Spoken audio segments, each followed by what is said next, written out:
വിനുവേട്ടന്റെ അച്ഛന്റെ മുറിയിൽ നിന്നുള്ള മോന്റെ ഉറക്കെയുള്ള ചിരി കേട്ടുകൊണ്ടാണ് ഞാൻ ജോലി കഴിഞ്ഞ് വീട്ടിലേക്ക് വന്ന് കയറിയത്. ഇത്രമാത്രം ചിരിക്കാൻ അച്ചാച്ചൻ എന്ത് കളിപ്പിക്കുകയാണെന്നറിയാനായി ബാഗ് പോലും വെക്കാതെ ഞാൻ നേരെ അച്ഛന്റെ മുറിയിലേക്ക് ചെന്നു. വാതിൽ ആ സമയം അടഞ്ഞു കിടക്കുകയായിരുന്നു.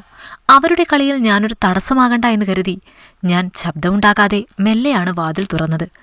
അപ്പോൾ ഞാൻ കണ്ടത് 1.5 വയസ്സുള്ള എന്റെ മോന്റെ വയറ്റിൽ ഇക്കിളിയിടുന്ന വിനുവേട്ടന്റെ അച്ഛനെയാണ്. മോന്റെ കുഞ്ഞുടുപ്പ് പൊക്കിവെച്ച് വയറ്റിലും കുഞ്ഞു തുടയിലും വേദനിക്കാത്ത രീതിയിൽ കടിക്കുകയും മൂക്കിട്ടുരസുകയും ചെയ്യുന്നുണ്ടച്ഛൻ.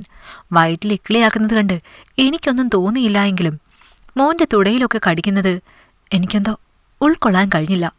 മോനെ എടുക്കാനായി ഞാൻ അകത്തേക്ക് കയറാൻ തുടങ്ങുമ്പോഴാണ് അച്ഛന്റെ മുണ്ടഴിഞ്ഞിരിക്കുന്നത് ഞാൻ കണ്ടത്.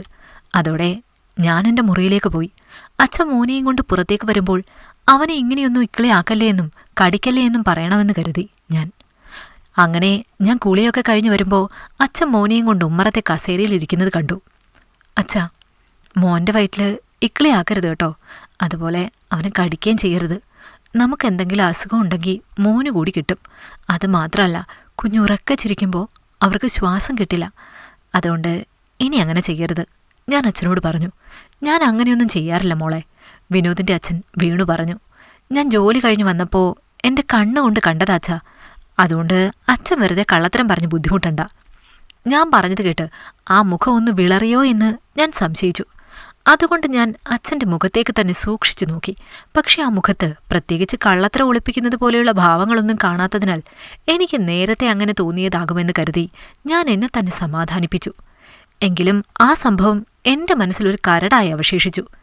അച്ഛൻ്റെ മുണ്ടഴിഞ്ഞു കണ്ടതാണ് എൻ്റെ മനസ്സിനെ അസ്വസ്ഥമാക്കിയത്. ഒന്നാമത് കെട്ടകാലമാണ്. അച്ഛനാണ് അപ്പൂപ്പനാണ് അച്ചാച്ചനാണ് എന്നൊന്നും പറഞ്ഞിട്ട് കാര്യമില്ല. ആർക്കെപ്പോ വൃത്തികെട്ട ചിന്തകൾ തോന്നുമെന്നൊന്നും പ്രവർത്തിക്കുമെന്നും പറയാൻ പറ്റില്ല. ആൺകുട്ടിയായാലും പെൺകുട്ടിയായാലും കഴുകം കണ്ണുകളിൽ നിന്നും പൊതിഞ്ഞു പിടിച്ച് നോക്കുക തന്നെ വേണം. ഞാനീ ചിന്തകളിൽ മുഴുകി ആദ്യ പിടിച്ചിരിക്കുമ്പോഴാണ് വിനുവേട്ടൻ്റെ അമ്മ ചായയും പലഹാരങ്ങളുമായി വന്നത്. ഞാൻ പെട്ടെന്ന് തന്നെ ചായ കുടിച്ച് പലഹാരം എടുത്ത് കഴിച്ച ശേഷം അച്ഛൻ്റെ കയ്യിൽ നിന്നും മോനെ വാങ്ങി മുറിയിലേക്ക് പോയി. വൈകുന്നേരം വന്ന് മോന് മുലയൂട്ടുമ്പോഴാണ് ആശ്വാസമാകുന്നത്. അതുവരെ പാല് നെഞ്ചിൽ കെട്ടിനിൽക്കുന്ന വേദന സഹിച്ചാണ് ജോലി ചെയ്യുന്നതും ഓടി വീട്ടിൽ വരുന്നതും. ഒരു അമേരിക്കൻ കമ്പനിയിൽ സോഫ്റ്റ്വെയർ എഞ്ചിനീയറാണ് ഞാൻ. ഭർത്താവ് വിനോദ് ഗൾഫിലാണ്. ഞങ്ങളുടെ കല്യാണം കഴിഞ്ഞ് 5 വർഷം കഴിഞ്ഞ് കിട്ടിയ പൊന്നോമനയാണ്. മോനെ ചേർത്ത് കിടത്തി പാല് കൊടുക്കുമ്പോൾ അവൻ്റെ ശരീരത്തിൽ നിന്നും ഒരു വൃത്തികെട്ട നാറ്റം മൂക്കിലേക്ക് അടിച്ചത് എന്നെ അസ്വസ്ഥയാക്കി. ഇടയ്ക്കൊക്കെ ഇതുപോലെ ഒരു സ്മെൽ മോൻ്റെ ദേഹത്തുണ്ടാകാറുണ്ട്.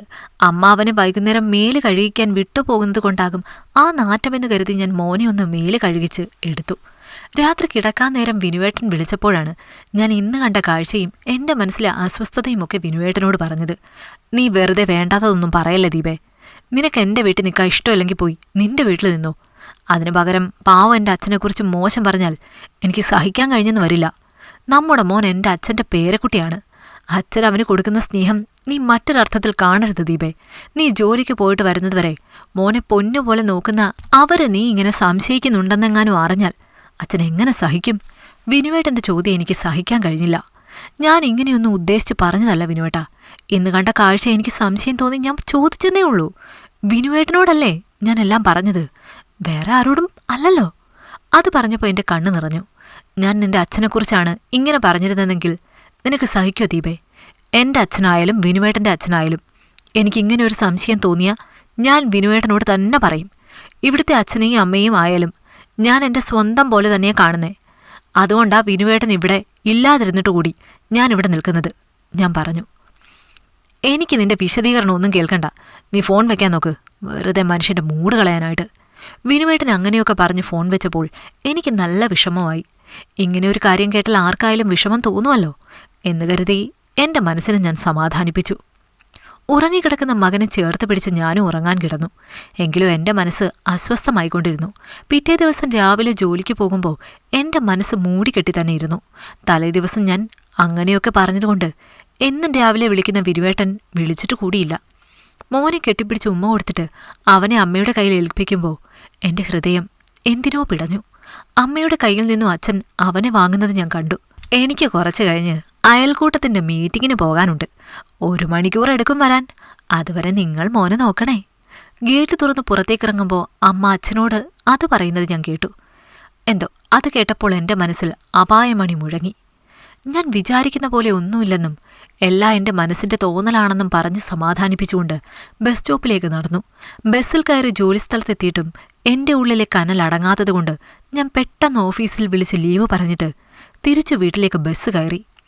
ഞാൻ വീട്ടിനടുത്തുള്ള ബസ് സ്റ്റോപ്പിൽ ഇറങ്ങുമ്പോൾ അമ്മ അടുത്തുള്ള വീട്ടുകാരുടെ കൂടി അയൽക്കൂട്ടം മീറ്റിങ്ങിന് പോകുന്നത് കണ്ടു. എന്നെ കണ്ടപ്പോൾ എന്താ തിരിച്ചു വന്നതെന്ന് ചോദിച്ചു. ഞാൻ പനിക്കുന്നത് പോലെ ഉണ്ടെന്ന് പറഞ്ഞപ്പോൾ അമ്മ വേഗം വരാമെന്ന് പറഞ്ഞ് അയൽക്കാരുടെ കൂടെ പോയി. വീടിന് നേർക്കടുക്കും തോറും എൻ്റെ നെഞ്ചിൽ പെരുമ്പറ മുഴങ്ങാൻ തുടങ്ങിയിരുന്നു. ഗേറ്റ് തുറന്ന് അകത്ത് കയറിയ ഞാൻ കോളിംഗ് ബെൽ അടിക്കുന്നതിന് പകരം നേരെ പോയത് അച്ഛൻ്റെ മുറിയിലേക്കാണ്.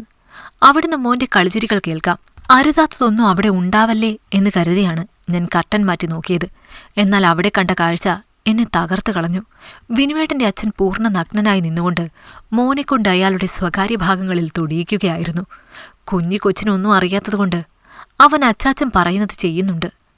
ഞാൻ പെട്ടെന്ന് മൊബൈലെടുത്ത് അത് റെക്കോർഡ് ചെയ്തു. അച്ഛൻ മോൻ്റെ ദേഹത്ത് മുഴുവൻ അതുകൊണ്ട് ഉരയ്ക്കുകയും സ്വയംഭോഗം ചെയ്യുകയും കൂടെ ചെയ്യുന്നത് കണ്ടപ്പോൾ ഞാൻ അറപ്പോടെ മുഖം തിരിച്ചു.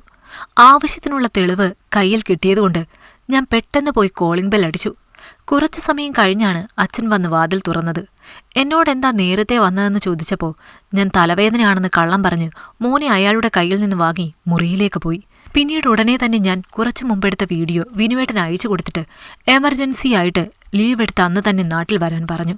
കാര്യത്തിന്റെ ഗൗരവം അറിഞ്ഞ് വിനുവേട്ടൻ രാത്രിയോടെ വീട്ടിലെത്തി. അപ്പോഴാണ് മുറിയിൽ നിന്ന് ഞാൻ പുറത്തു വന്നത്. അച്ഛനെതിരെ കേസ് കൊടുക്കണമെന്ന് ഞാൻ വിനുവേട്ടനോട് പറഞ്ഞപ്പോൾ നാണക്കേട് ഭയന്ന് അങ്ങനെ ചെയ്യാൻ പറ്റില്ല എന്ന് ഏട്ടൻ പറഞ്ഞു. ഞാൻ പക്ഷേ അത് അംഗീകരിച്ചു കൊടുത്തില്ല. കാര്യം അറിഞ്ഞ് വിനുവേട്ടന്റെ അമ്മ അച്ഛനെ കുറെ ചീത്ത പറയുകയും തല്ലുകയും ചെയ്തു. വിനുവേട്ടൻ തല്ലിയില്ലെങ്കിലും ചീത്ത പറഞ്ഞു. എന്നോട് വീട് മാറി താമസിക്കാമെന്നും ഇതാരോടും പറയരുതെന്ന് വിനുവേട്ടൻ പറഞ്ഞെങ്കിലും എനിക്കതൊന്നും സമ്മതിക്കാൻ പറ്റാത്തതിനാൽ ആ രാത്രി തന്നെ ഞാൻ പോലീസ് സ്റ്റേഷനിൽ പോയി കേസ് കൊടുത്തു. അതിന്റെ പേരിൽ ഞാനും വിനുവേട്ടനും അകന്നു. എനിക്ക് പക്ഷെ അതൊന്നും പ്രശ്നമായിരുന്നില്ല. എനിക്ക് മറ്റാരെക്കാളും വലുത് ഞാൻ നൊന്ത് പ്രസവിച്ച കുഞ്ഞ് തന്നെയായിരുന്നു. വിനുവേട്ടന്റെ അച്ഛനെ പോലീസ് അറസ്റ്റ് ചെയ്തു. വിവരം നാട്ടുകാരും ബന്ധുക്കളും അറിഞ്ഞു. വിനുവേട്ടനും വീട്ടുകാർക്കും ആകെ നാണക്കേടായി. എന്നെ പക്ഷെ ഇതൊന്നും ബാധിച്ചില്ല. ചൂഷണം ചെയ്യപ്പെട്ടത് എൻ്റെ മകനാണ്. അതുകൊണ്ട് അവന് നീതി വാങ്ങിക്കൊടുക്കുക എന്നത് മാത്രമാണ് എൻ്റെ മനസ്സിലുണ്ടായിരുന്നത്. നിങ്ങൾക്ക് ഇഷ്ടമായെങ്കിൽ ലൈക്ക് ചെയ്യൂ. നിങ്ങളുടെ അഭിപ്രായങ്ങൾ കമന്റായി രേഖപ്പെടുത്തൂ. കൂടുതൽ കഥകൾ കേൾക്കാൻ ഈ ചാനൽ സബ്സ്ക്രൈബ് ചെയ്യൂ.